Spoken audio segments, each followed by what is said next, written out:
लगन कुंडली में हम आठवें भाव के स्वामी की प्लेसमेंट को कंपेयर कर रहे हैं। जैसे मान लो किसी जातक का 8th लॉर्ड है, वो किसी भाव में बैठा है और किसी दूसरे जातक का 8वें भाव का स्वामी किसी अन्य भाव में बैठा हो, तो वास्तव में आप दोनों प्लेसमेंट को कैसे कंपेयर कर सकते हो और दोनों प्लेसमेंट से आपको किस प्रकार के रिजल्ट्स देखने को मिलेंगे एक्चुअल में। इस वीडियो में जो हम डिस्कशन कर रहे हैं, जैसे मान लो किसी का 8वें भाव का स्वामी दूसरे भाव में स्थित है या किसी जातक का 8वें भाव का स्वामी मान लो 10th हाउस में स्थित है, तो दोनों प्लेसमेंट को आप कैसे कंपेयर करेंगे और दोनों प्लेसमेंट को आप कैसे इंटरप्रेट कर सकते हैं। सबसे पहले अगर देखा जाए 8वें भाव या 8वें भाव के लॉर्ड के बारे में अगर बात करें, तो आपके प्रत्येक लगन के हिसाब से आपका 8वें भाव का स्वामी अलग अलग ग्रह होगा और आपका 8वें भाव का स्वामी आपको यह भी देखना होगा कि किस अन्य भाव का वो आपके चार्ट में स्वामी है। अगर आपका 8वें भाव का स्वामी मान लो सूर्य है या चंद्रमा है, तो वो सिर्फ और सिर्फ आपका 8वें ही भाव का स्वामी होगा, ना कि किसी अन्य भाव का स्वामी। लेकिन अगर मान लो आपके 8वें भाव के स्वामी जैसे बुध हैं, शुक्र हैं, बृहस्पति हैं, मंगल हैं, तो वो आपके चार्ट में किसी न किसी अन्य भाव के स्वामी जरूर होंगे। अब देखिए 8वां भाव वो काफी ज्यादा डीप है और ये दो स्थान माना जाता है। छठा भाव, 8वां भाव और 12वां भाव, ये तीनों भाव दो स्थान में आते हैं। वास्तव में अगर देखा हम इन भावों के रिजल्ट्स और इन भावों के स्वामियों के प्रभाव से काफी ज्यादा डरते भी हैं, लेकिन वास्तव में ये भाव आपके जीवन में जो कुछ आपको प्रदान कर सकते हैं वो कोई भी अन्य भाव प्रदान नहीं कर सकता आपको। क्योंकि हम इस वीडियो में 8वें भाव की बात कर रहे हैं, इसलिए अगर 8वें भाव के बारे में देखेंगे तो 8वां भाव आपके लाइफ में एक ऐसी ट्रांसफॉर्मेशन ला सकता है जो कोई अन्य भाव नहीं ला सकता। जिस प्रकार के इफेक्ट्स आपके जीवन में 8वां भाव दिखा सकता है, वैसा कोई भी अन्य भाव नहीं दिखा सकता। वास्तव में देखा जाए तो 8वें भाव का इंपॉर्टेंस हमारी लाइफ में बहुत ही ज़्यादा है। हाँ, ये हो सकता है कि आपने 8वें भाव के थ्रू कोई भी प्रकार से अपनी लाइफ में चेंज एक्सपेक्ट किया हो और उस वे में वो चेंज ना होके वो आपकी अपेक्षा के अनुरूप नहीं होके कहीं ना कहीं एक बहुत ऐसी स्थिति में आप आ गए होंगे उस चेंज के थ्रू जहां पर आपको काफी नुकसान हुआ होगा। लेकिन देखिए 8वें भाव के थ्रू जो जो भी ट्रांसफॉर्मेशन आपकी लाइफ में आएंगी या जो जो भी चेंजेस आपकी लाइफ में आएंगे, आप उनको ये नहीं मान सकते कि वो हमेशा अच्छे ही होंगे। डिपेंड करता है कि आपके चार्ट में 8वें भाव के स्वामी कौन है और आपके चार्ट में 8वें भाव में कौन सा ग्रह बैठा है। तो इसको यहाँ पर आपको इस तरीके से भी देखना होगा, भले ही आपका 8वें भाव का जो स्वामी है चाहे चार्ट में किसी भी भाव में स्थित है, लेकिन 8वें भाव में बैठे हुए प्लैनेट का जो इंपॉर्टेंस है आपके लिए वो भी उतना ही ज़्यादा है। इसके साथ साथ देखा जाए तो 8वां भाव आपके मैरिज के बाद में आपके सेटिस्फेक्शन को बताता है कि आप मैरिज से कितने ज़्यादा सेटिस्फाई हैं, अपने पार्टनर से आप वास्तव में क्या चाहते हैं, अपने इन-लॉज के साथ आपके रिलेशंस वास्तव में कैसे हैं। 8वां भाव बहुत ज़्यादा गहराई वाला है, बहुत ज़्यादा प्राइवेसी वाला है। तो यहाँ जो प्राइवेसी है वो धन को लेकर, रिश्तों को लेकर और ज्ञान को लेकर है। वास्तव में अगर आपको कोई साइंटिफिक वर्क करना है, कोई भी रिसर्च वर्क करना है, तो उसके लिए आप 8वें भाव का ही प्रयोग करेंगे हमेशा। भले ही आपका 8वें भाव का स्वामी कहीं भी बैठा है या आपके 8वें भाव में मान लो कोई भी ग्रह भले ही बैठा है,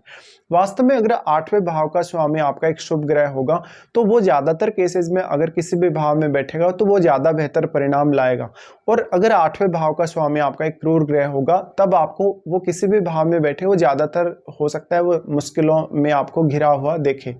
वास्तव में अगर 8वें भाव का स्वामी आपका कोई भी प्लैनेट है भले ही, लेकिन आपके चार्ट में वो जिस अन्य भाव का स्वामी है, आपको उस हाउस के थ्रू जरूर यहाँ सपोर्ट मिल सकता है। तो सबसे पहली जो हम प्लेसमेंट जिसको हम डिस्कस कर रहे हैं 8वें भाव के लॉर्ड के हिसाब से, तो 8वें भाव का स्वामी मान लो किसी जातक का 2nd हाउस में है,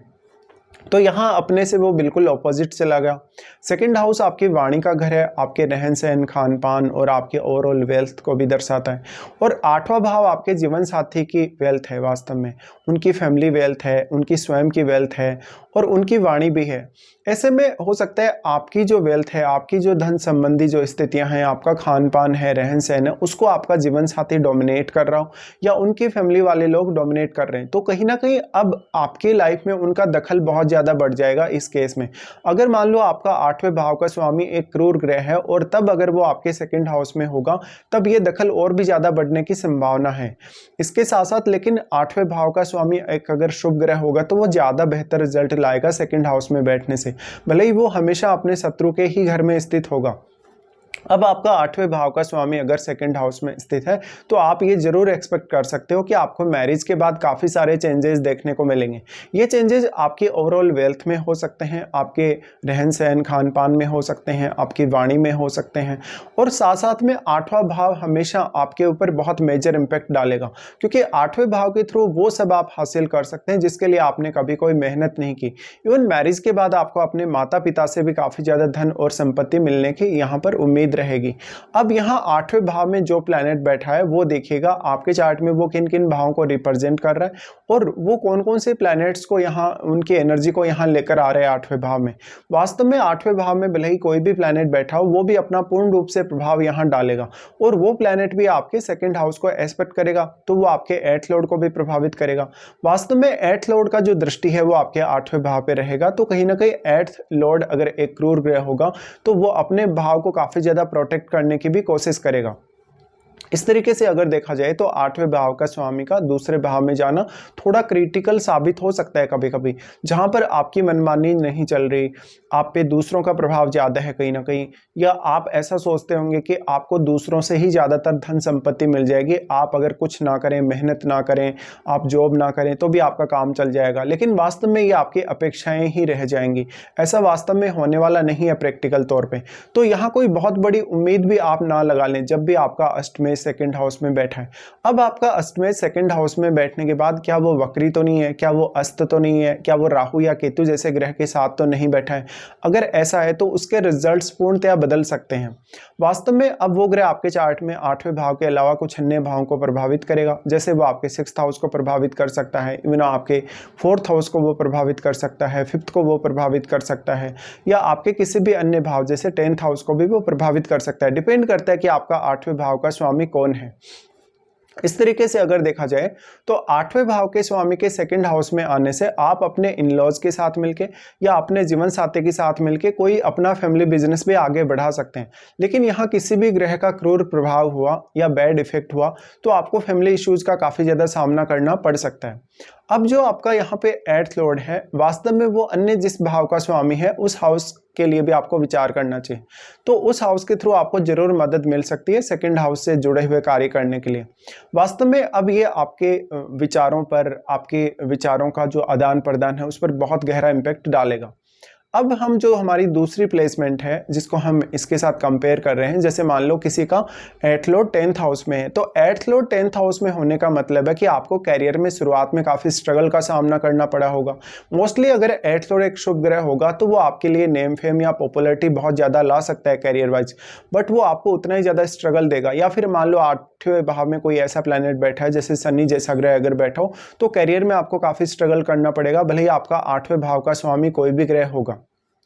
8वें भाव का स्वामी अगर 10th हाउस में चला गया तो 8वें भाव से जुड़ी हुई क्रियाओं से जुड़ा हुआ आपका प्रोफेशन हो सकता है, जैसे आपका कोई रिसर्च हो सकता है, कोई साइंटिफिक वर्क हो सकता है, गवर्नमेंट के आप किसी ऐसे डिपार्टमेंट में हो सकते हैं जहां पर आप बहुत ज़्यादा कोई जांच पड़ताल। 8वें भाव का स्वामी अगर 10th हाउस में जा रहा है तो वहां वो किस अन्य ग्रह के साथ बैठा है, क्या वो वक्री तो नहीं है, क्या वो अस्त तो नहीं है, ये सब आपको देखना होगा। वास्तव में अगर ग्रह अस्त है, वक्री है या वो किसी अन्य ग्रह के साथ बैठा है तो उसका जो प्रभाव है वो पूर्णतः बदल सकता है, और फिर आप जिस प्रकार के रिजल्ट यहाँ एक्सपेक्ट कर रहे हैं शायद वैसे रिजल्ट आपको ना देखने को मिले। वास्तव में अब क्योंकि आपका जो 8वें भाव का स्वामी है वो आपके 4th हाउस को भी प्रभावित करेगा, क्योंकि वो अपना एस्पेक्ट डाल रहा है, तो 4th हाउस में बैठा हुआ ग्रह भी आपके लिए उतना ही ज्यादा इंपॉर्टेंट है। और 4th हाउस में आपके कौन सा साइन है वास्तव में, क्योंकि आपका यहाँ 10th हाउस के बिल्कुल ऑपोजिट 4th हाउस है, तो ये तो निश्चित है कि आपका जो 10th लॉर्ड होगा उसका शत्रु राशि ही आपके 4th हाउस में होगा। लेकिन 4th हाउस में क्या आपके 8th लॉर्ड का कोई मित्र ग्रह बैठा है तो वो जरूर आपको यहाँ सपोर्ट कर सकता है।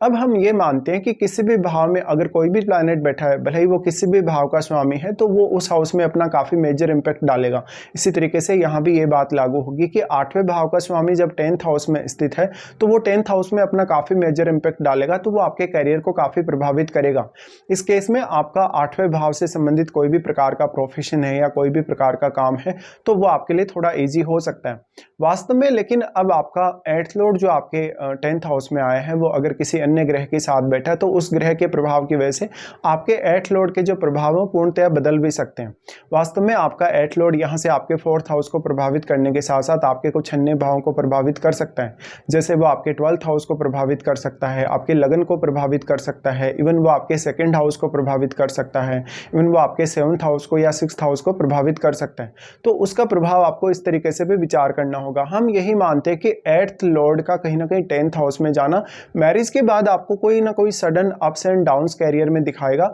ज़्यादातर केसेस में अगर आपका 8th लॉर्ड एक शुभ ग्रह होगा और अगर वो वेल प्लेस्ड है 10th हाउस में, तो आपके कैरियर में जो चेंज आएगा आपकी मैरिज होने के बाद वो काफ़ी ज़्यादा पॉजिटिव हो सकता है। और कभी कभी आप अपने इन लॉज से कोई ना कोई सलाह ले लें अपने कैरियर को लेकर, या उनके सपोर्ट की वजह से आपका कैरियर बहुत बेहतर हुआ होगा। लेकिन ये काफ़ी ज़्यादा रिस्की भी है क्योंकि 8th हाउस वो ट्रांसफॉर्मेशन का है। ये ट्रांसफॉर्मेशन आपके लिए काफ़ी नेगेटिव भी साबित हो सकती है। तो जब भी आपका 8th लॉर्ड अगर 10th हाउस में बैठा है तो वास्तव में वो एक यहाँ पर इस प्रकार का ग्रह है जो आपको किसी भी प्रकार का चेंज दे सकता है। यहाँ पे अब आपका 10th लॉर्ड आपके लिए बहुत इंपॉर्टेंट हो जाएगा। 10th लॉर्ड का संबंध मान लो अगर 11th हाउस से है, 10th लॉर्ड का संबंध मान लो 5th हाउस से है, या आपके लगन से है, या 2nd हाउस से है, तो आपके लिए बहुत ज़्यादा बेहतर हो सकता है। फिर भी वास्तव में आपका 10th लॉर्ड लेकिन मजबूत होना बहुत ज़्यादा जरूरी है। और अगर मान लो कोई ऐसा प्लैनेट है आपका 8th लॉर्ड जो यहाँ बैठने के बाद काफ़ी नेगेटिव इम्पैक्ट दे रहा है,